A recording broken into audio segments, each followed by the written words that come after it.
Bon les gars, aujourd'hui je ne suis pas parti au boulot, alors je vais vous raconter une anecdote dont j'ai vécu et ça tout en conduisant. Et non, c'est pas du tout dangereux. De toute façon parce que je ne suis qu'une animation et donc je ne peux pas mourir. Tu as le seum, hein? Rien que tu as le seum. Bref, ne faites pas ça chez vous. Il y a de cela 4 ans j'ai failli avoir la mort la plus bête de l'histoire. Tellement c'était bête que j'allais figurer dans ces vidéos TikTok où on raconte des morts les plus bêtes de l'histoire. À l'époque, j'étais encore lycéen en seconde. Il faisait exactement 12 heures et il faisait très chaud. Je revenais de l'école et j'avais qu'une seule idée en tête.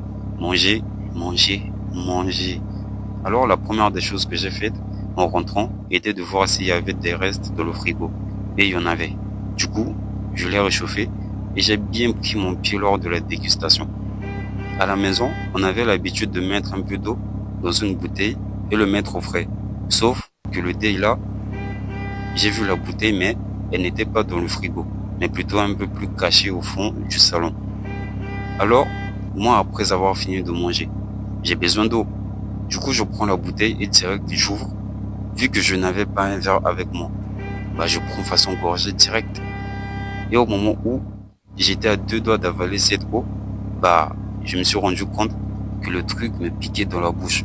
Et quand je renifle la bouteille, je me rends compte que c'était pas de l'eau, que c'était pas de l'eau potable, mais plutôt de l'eau de Javel. Mais de toute façon, je suis resté figé 20 minutes à me dire, j'ai vraiment failli mourir comme ça là.